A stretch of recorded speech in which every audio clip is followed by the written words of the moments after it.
Halo guys, balik lagi di channel gue Henry GVD. Kali ini kita akan lanjut mereview manhwa yang berjudul Academies Genius War Master Chapter 43. Yang dimana di sini MC-nya malah terkena jebakan dari musuh sepertinya guys ya. Gue kira MC-nya bakalan lebih cerdas gitu. Ternyata malah di sini dia kena jebakan musuh ya. Mungkin dia juga nggak paham ya karena lagi kritis ya, lagi sakit yang dia selamatkan, jadi dia nggak bisa berpikir jernih. Nah, kenapa gue bilang begitu? Karena di chapter sebelumnya kan kita ngelihat MC kita itu lagi menyelamatkan elf lain ya, yang bertarung sama teman-temannya, bertarung melawan Ors yang sebenarnya gue yakin itu dikendalikan oleh orang lain, bukan Ors sendiri. Karena ditemukan beberapa lambang kayak sihir, pola sihir ya, yang semacam itu pun bukan hanya satu, tapi hampir semua Ors itu ada tandanya. Nah, di sini itu udah ada sinyal nih, pasti itu sebuah jebakan ya, entah itu dari elfnya atau dari monster-monster yang lainnya.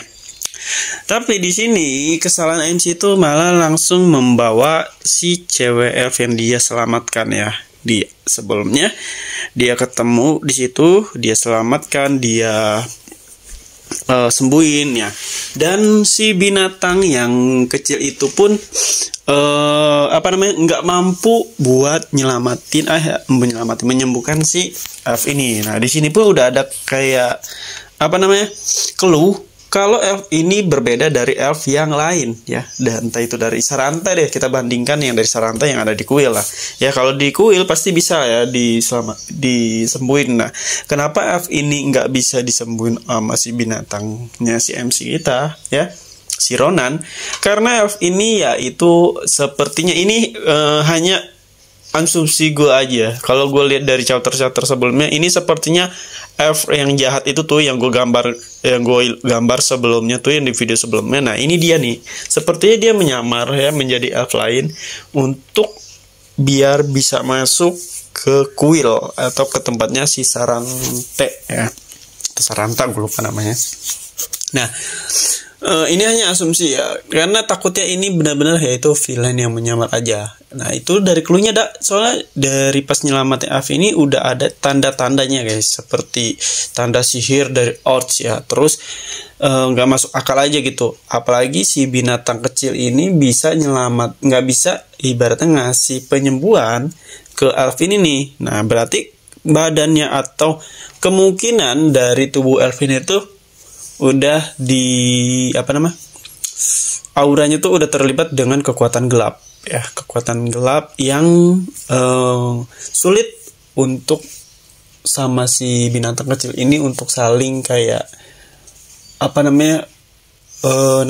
saling sinkron lah ya, saling sinkron. Nah, jadi inilah penyebab hancurnya kuil Sarante atau terbunuhnya Sarante ya.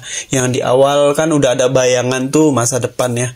Nah, ini kan hanya flashback aja kenapa bisa Sarante itu terbunuh dan kuilnya hancur. Nah, kemungkinan ini adalah salah satu penyebabnya itu MC sendiri yang langsung bawa si elf ini masuk ke kuilnya atau ke markasnya Sarante. Nah, dan gue heran juga sama Sarante ini. Herannya kenapa? Dia sepertinya kenal sama si cewek ini ya.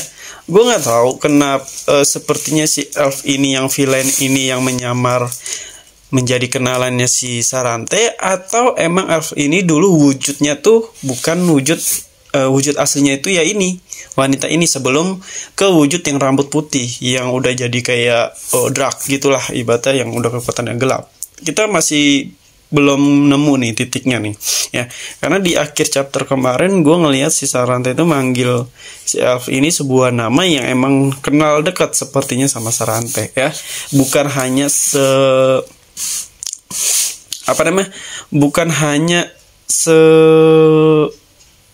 akan dia itu emang kenal. Tapi di sini juga gue nemuin opini lain nih.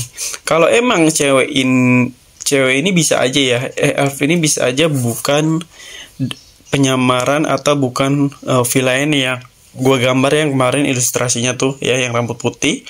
Ya kali aja dia benar-benar emang elf kenalannya si Sarante di masa lalu ya, yang ingin datang nyelamatin si Sarante. Tapi kalau untuk kemungkinannya seperti itu, kalau ini emang dia beneran kenalan si Sarante dan baik nggak ada maksud jahat, itu kemungkinan cuman 30% sih. Kalau ini emang villain itu lebih besar ya, presentasinya itu sekitar 80%. Gue lebih percaya dianya villain sih yang cewek ini dibandingkan dia ini emang orang baik. Iya, kalau orang baik ya, karena ditemukan beberapa pola sihir juga. Terus udah ada cluenya, binatang juga nggak bisa nyembuhin ya kan, binatang yang penyembuh itu. Tapi kita lihat nanti aja di chapternya ya, apakah ini penyebab dari terbunuh Sarante nih ya. Kalau emang ini penyebabnya, waduh parah juga, pasti nyesel banget itu si MC ya. Bukan nyesel lagi, pasti nyesel banget dia bawa tuh elf langsung ya, tanpa dia apa namanya, mengkonfirmasi dulu apakah ini benar-benar kawan atau lawan. Kesalahannya itu hanya itu aja sih sebenarnya. Mungkin aja ini karena dia di awalnya juga agak sedikit udah panik ya.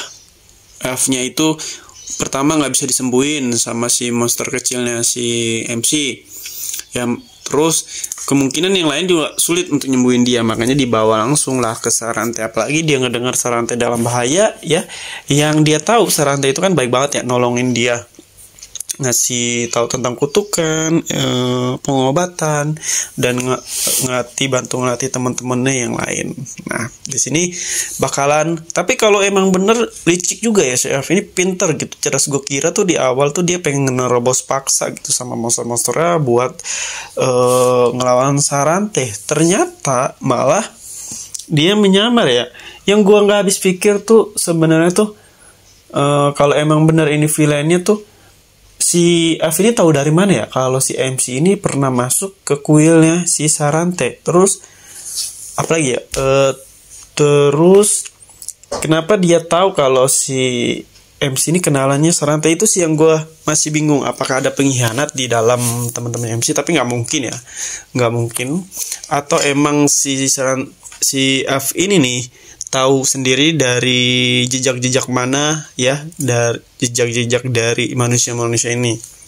Itu apakah benar-benar ada musuh lain di balik dari F ini ya, yang mengawasi setiap hutan?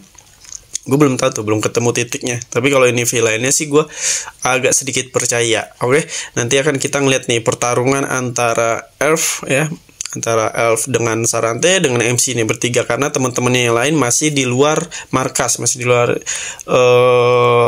kuil ya. Kayak agak terlambat aja kalau mereka datang. Oke, terima kasih udah nonton, sampai jumpa lagi di next video.